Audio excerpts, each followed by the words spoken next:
It's hard. We go and boom. It is grueling. It is tough. Only being able to see 6 feet in front of us. I was worried that the race might be coming to an end for us. The Baja 1000 is the most difficult off-road race in the world. It spans for 1,227 miles this year, so prepping for this race is particularly hard. Leading up to the race, it's just day after day of meetings. And man, my team now knows what a Zoom meeting is because we have been on Zoom meetings left and right. Planning is just a small piece of it. You know, leading up to this, you have all this prep before you even step 1 foot out the door. It's a lot of work. We have to make sure that nothing is left for chance on this car. We go through the car with a fine-tooth comb, and then we go and actually test the car for over 100 miles just to make sure nothing pops up. Everybody says we can't do this without the team, and it couldn't be more true. We can't race a car without a driver. We can't support the car without a chase team. The chase team can't get to where it needs to go without knowing where it's going to go. There's humans in the car. Humans have limits. They need food, they need nutrients. It's just amazing from beginning to end.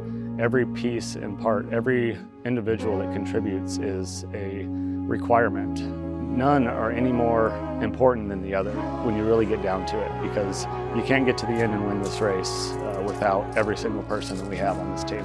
On our second day of travel is when we actually started the pre-run. It was almost late afternoon, heading into the evening time.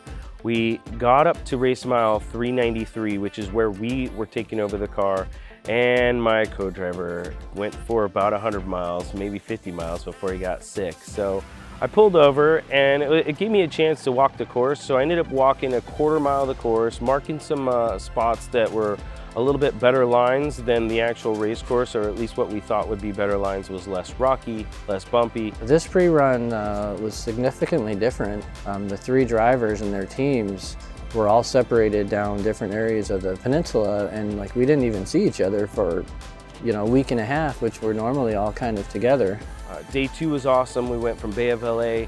It was a fast section. We were flying through all the way from the Bay of LA all the way down towards San Ignacio, which was race mile 705. And then we went down a path and we went about a half mile, and all you heard was whee! Currently at race mile 625, we are out of fuel. We expected to go 190 miles and we went approximately 130 miles. So either I drove too fast or the guy at the gas station didn't fill it up to where it was literally overflowing with fuel. So I'm gonna walk back a half a mile, see if these guys that we just saw maybe have an extra spare gallon or 2. Immediately we called the chase team for a solution, and within a few minutes, I started walking towards the road, but at least I took a radio with me, so we found out from the chase team that they were on the way. Thank you, Ernesto, for saving the day, coming out into the middle of nowhere and putting gas in our pre-runner. You guys call AAA? Oh man, I need hugs. Yeah, just here hanging out, pulled over to the gas station to get gas at race mile 131. 620, I can tell you're not a navigator. Oh, 6, yeah, like something like that. That was close, right? All right. So typically I'm a co-driver for Chapo Racing, but for this race it's long enough that we needed a relief driver. So I was brought in to go ahead and cover section 705 to 1057. We headed down to San Ignacio. That's where our pre-rans start, and we got probably a lot of variety on our section. Our section involved high speed wide open, rocky terrain, which was actually the sportsman's cutoff. That's where the lesser classes actually can avoid that section. It's so hard. So we were fortunate enough to get that section. We ended up running all the way until about noon. Then we drove north back towards Bay of LA, and this was the first time that Parker and I got to actually pre-run at night. And nothing really changed, We just turned the Baja design lights on and we were good to go. My pre-runner car was running great. The team was awesome. We had Juan Geluso as the co-driver, and everything was running smooth. I think it was the second pre-run day. We were going down this section, high to like mid-speed gravel road. Around one turn, all of a sudden this Polaris goes by us at, I don't know, it was going really fast. And we were running like pre-run speed, which is, you know, a little less than race speed, but not like your grandma driving, you know. So it was a medium speed. We go around a couple more corners. I had actually slowed down a little bit because it was pretty scary. We were like, you know, 2 feet apart, going around a pretty sharp corner, and right at the apex of the corner, I saw this buggy at a high rate of speed, completely on our side of the road. So immediately I went to avoid it. We were all the way to the right, as far as we could possibly go, and boom.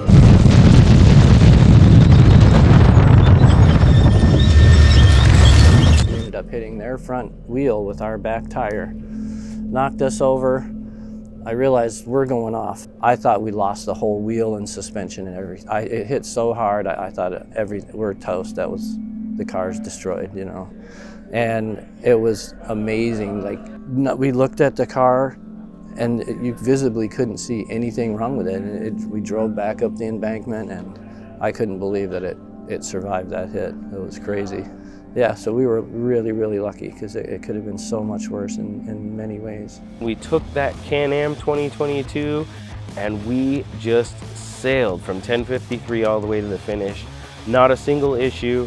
I think I may have overdrove Parker for one day. I think we drove at one point for almost 200 miles straight, but he got a feeling of what it was going to be like to be in the race car.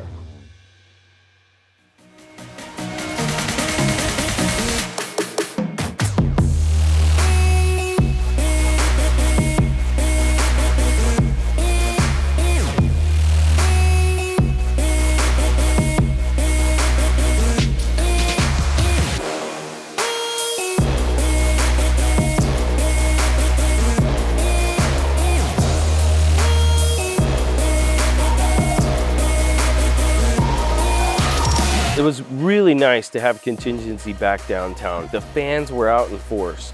There was a ton of people standing right outside the gates just watching the excitement, and to feel the fans' presence, it was definitely going back to that experience of having Contingency open and seeing everybody there, getting to sign people's shirts, handing out stickers, and seeing and, you know, being able to cheer with the crowd. Let go a little bit of the stress of race planning. You get to see the happiness that you bring to all the fans and the kids and the sticker monsters running around. It's just a great experience, and the locals seem to love it when you're at Contingency, and it's really great to see that coming back.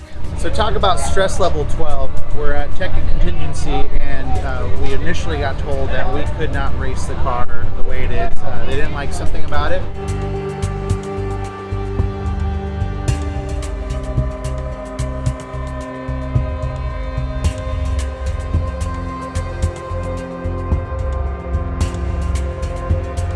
He was mad to begin with, so there was something a little off there, and he told Ernesto that the front tank, he's like, that has to be out of here. I got to see that out of here. And we're like, whoa, wait a minute. You know, we've been racing this whole season, last season, with this, not a word. It you know, follows the letter of the book. We designed it that way, and all of a sudden it's illegal in this Baja 1000. It was a little strange. After talking to the safety advisor, we were able to come to an agreement, and we're going to be able to race tomorrow. So we made it. We're here. We're going to pass Tech, I hope.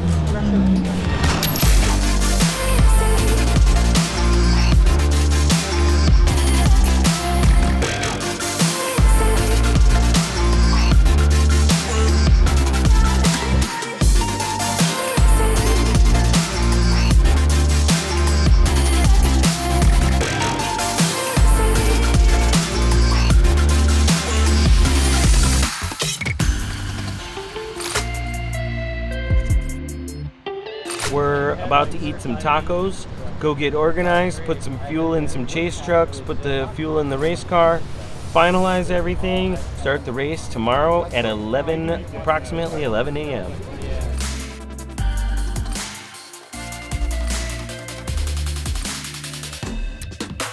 1, 2, 3, Chapo Racing! Yeah, so you take off, go around a paved corner, kind of show off a little bit.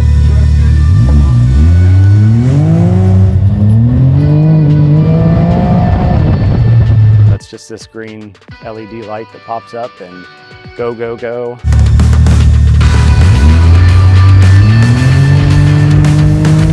And we're running down the high-speed section on the road, get up to 100 miles an hour. Everything's going great. We actually pass a car in that first road section. The speed zone is actually a pretty high pace for the course we're on. There's hills, there's hard turns that you can't go the 37 miles an hour on. It was just car after car. And every time we would pass a car, there's more dust. We're hitting the sirens, the push to pass. Some people are being great and understanding that they're caught and getting out of the way. Other people just seem to not want to move whatsoever.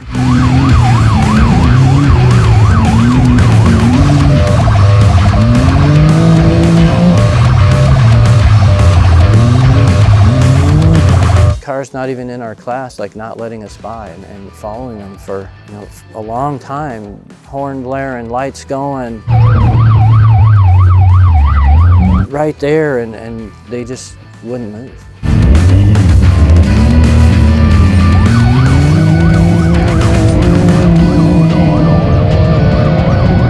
As we're coming through a very windy kind of brush area, we get a flat tire.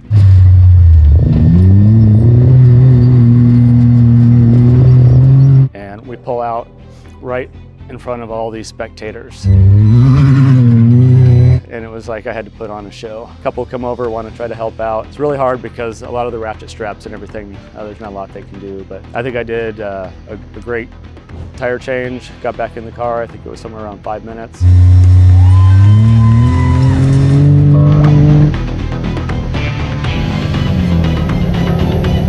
got a torn CV boot front left, so I'm gonna plan on the next stop changing a front axle. And we're going down this little windy area just on the side of the whoops, and the car just stops going.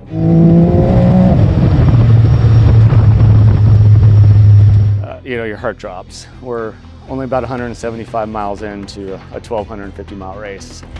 Let me switch to the other one. Let's try that. Try to switch.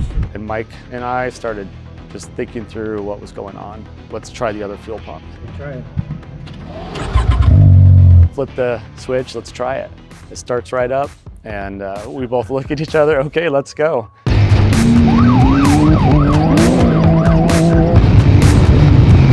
Zero visibility. I'm looking straight down over the hood of the car, and I couldn't see the ground.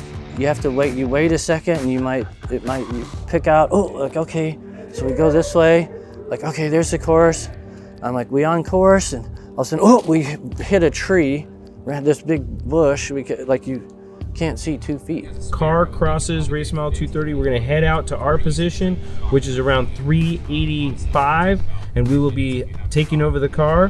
Parker Donaldson and Chapo will be taking over the car all the way to race mile 705, where we'll hand it off to Ernesto Taylor. We finally get to our driver's change. We hear that the car is doing well. We start to prep. All right, this is chase 1 at race mile 385. We got Angel here, ready to make this pit stop. Fast as hell. We got Chapo, aka Diesel, over there putting the fire suit on. Our best fuel man on the team. And yeah, Chapo's not here to drive, so I think I might drive. No, he's actually maybe a mile back that way in the desert, taking a poop, lightening the load for the race car so we can go faster. It's kind of considerate of him to do. So race car's about 30 miles out roughly, so excited.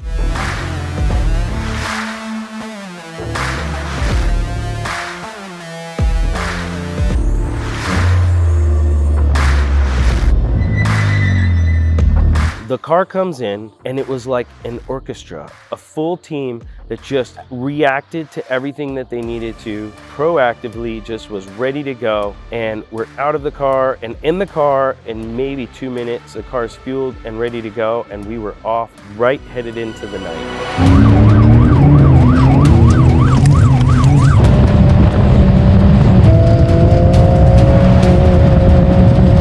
We drove through Bay of LA. We got fuel, 15 gallons in Bay of LA from our team. We're doing 80, 90, headed towards San Ignacio.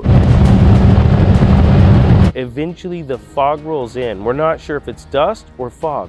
We can't see further than 4 feet in front of us.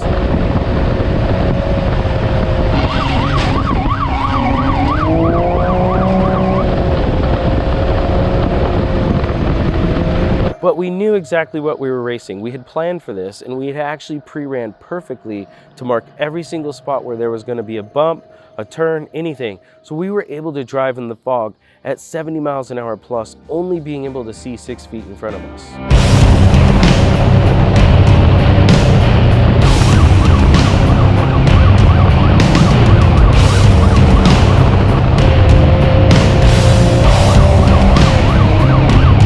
We're approximately race mile 680, and we start to call out the team for the driver's change. Parker's calling them out, calling and calling and calling on the radio. We're even trying the SAT device that Shock Therapy loaned us. No response from anybody. No response on our Garmin texting device, no response on the Shock Therapy satellite device that they loaned us, no response on the VHF radios that we get from Rugged Radios. Finally reset the radio 5 times, and we start hearing them on the radio, and they're there. We pull over, everything goes back to an orchestra, and we get out of the car and we're checking everything out. And that's when one of the pit guys, Poncho, points out, "What is that?" We got an oil leak. We got an oil leak on the transmission or something. There's a puddle. What drive? Honestly, in the back of my mind, I wasn't sure if we were going to get to finish this race. And a ratchet. The look on his face was very concerning. I was worried that the race might be coming to an end for us. So we're at race mile 705. We just had the driver's change. Chapo and Parker got out of the car, handed the car off to Ernesto. We noticed an oil leak under the transmission, and so we're losing transmission fluid onto the skid plate. We filled it full and sent the car on its way. So they're gonna stop at race mile 880, but that's nearly 200 miles, and we're hoping that it doesn't run out of transmission fluid before it gets there. So right now I'm gonna go to bed in the back of the car while the sun comes up, and then hope that the car makes it to 10:53 so I can get back in and take it to the finish line.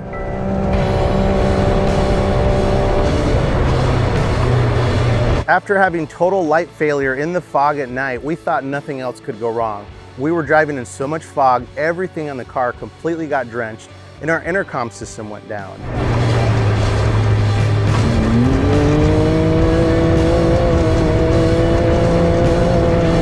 Hayden and I had to quickly learn sign language at night, in the dark, in the fog.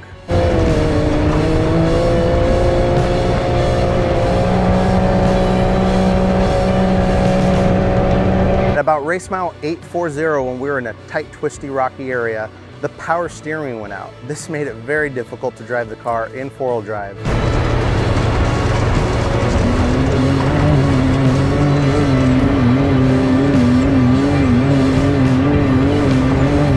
We were still in the race, going hard at race mile 920 when we had an unfortunate flat. Hayden got out and quickly changed it and got us back on our way.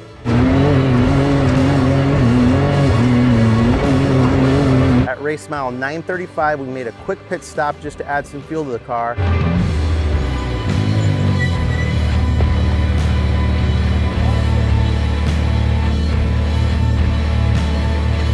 And we were off again.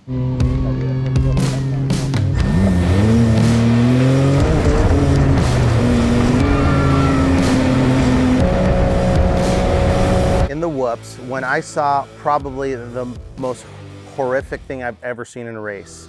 We came around a corner and saw a fellow CanAm UTV member driving down the cars with their car engulfed in flames.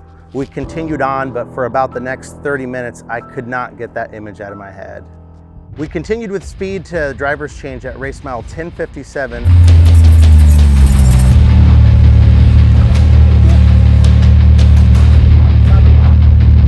We just hop in, we do what we're supposed to do. They fuel the car, they put more gear lube in the transmission as it's nearly empty, and we are just off.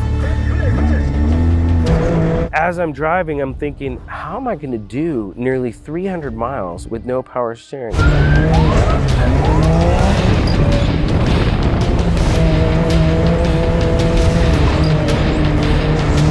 Call out to our team. We realize as we looking at our race miles and we're looking at their race miles, they're behind us. We already missed them. They never actually made it to the pit in time to get us the transmission oil. I've got these feelings, and I'm sure that Parker does too. Oh no, this thing's gonna seize up. We've got no oil in the transmission. But there's only one thing for us to do, and that was continue on. And we found Chase 3 out there in the middle of nowhere with oil, and they put nearly 2 full quarts in, which means it was 90% empty of oil. So we're just continuing to burn through it. And we have one of the roughest sections is when you come down into La Paz, you're literally coming off of steps. So big of steps, they're like, you come off of them with the front tire, the whole skid plate of the car just slides off the step.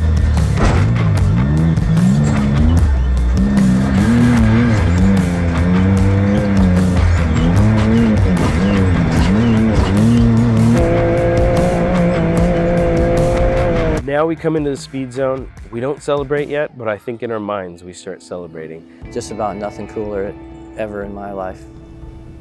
What a dream. What a dream. That's like the dream come true, you know, like we all made it.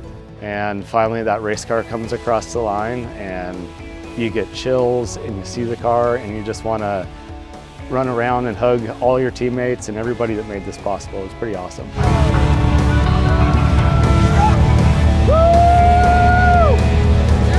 Just being able to win one was awesome, but being able to do it 4 times in a row is something that I just don't know how to explain.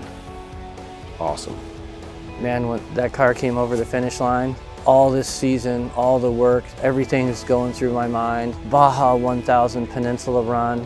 There's nothing cooler on earth. I can't believe we did it. We're able to watch Chapo and Parker bring it into the finish line. It was such an amazing feeling. I mean, it's badass enough just to win the Baja 1000 alone, period. You know, even just to finish, but yet alone win it. But to do a 4-peat this year, we swept the series, that is just incredible. So yeah, I was just elated.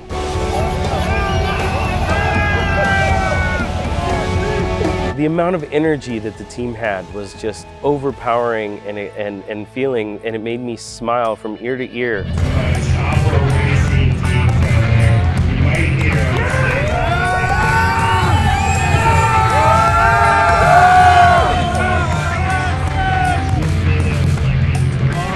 First place! Woo! Chapo! Team U, Baja 1000. Team U, Baja 1000 finisher. Team U, Baja 1000 finisher. Gracias por ayuda mi mecánico ever. Cuando empiece la familia mecánica, meses antes de la carrera y se han dado cuenta el gran equipo que son, esperan que tengan muchas victorias juntos. Gracias por ayuda, mecánico. Solamente le quería dar las gracias a la gente de La Paz, en el estado bien bonito de Baja California Sur. ¡Viva México!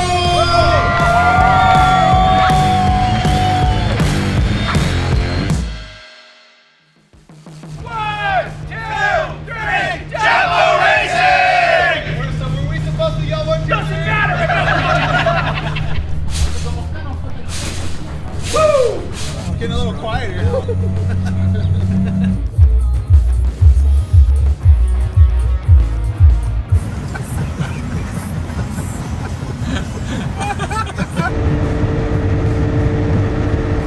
Braving on, this guy looks fast. His name's Mario. Go! What are you doing?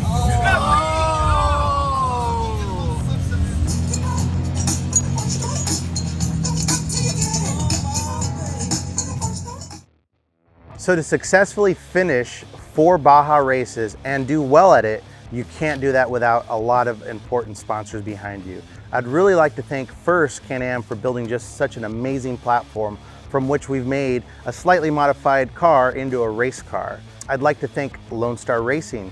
They have definitely helped us with fab work, get our cage built, and some killer suspension that just takes a beating. Shock Therapy, I mean, talk about a company that goes the extra mile. They get our suspension tuned so well, and with that IQS, we're able to put the car in firm through the big whoops and medium through the regular terrain, and in soft for the rocky, slower sections. And literally, it's amazing to look down the speedometer, and it's hard to believe that we're doing the speeds we're doing through the terrain that my eyes are looking at. When I'm in the car sometimes and I get a quick second to look down at the speedometer, and we're doing 47 miles an hour through the rockiest sections, or we're doing 92 miles an hour through some 2.5-foot whoops, it's just unbelievable. And I know we couldn't do those speeds without some reliable shocks from Shock Therapy.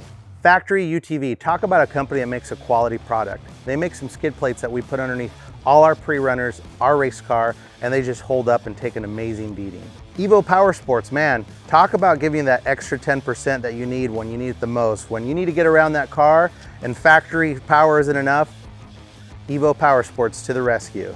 Adrenaline Motorsports, talk about a company that goes out of their way to help us. They're actually fellow racers, but not only do they race, they also support us with parts, knowledge, and the know-how.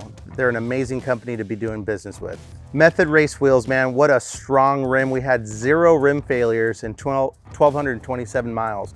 Those things just go through anything and keep your car in line. Baja designed the light bars, man, they work so well as long as you keep power going to them. We could see through the dust, we could see through the fog. They kept us going fast all night.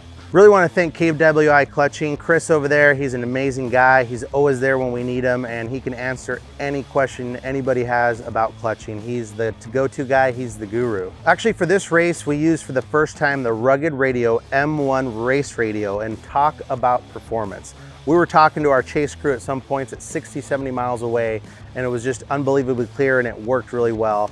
We're really happy to have Rugged Radios on board with us. And lastly, I want to thank the most important people that get us to the race, our team members.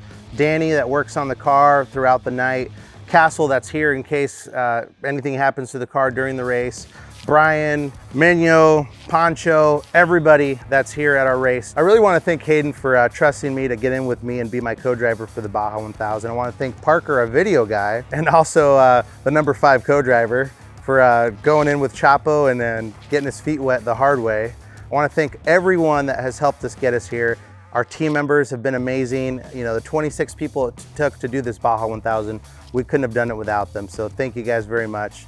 All our family members, the wives of all the team members that let them go to Mexico and have some fun. You guys are all amazing.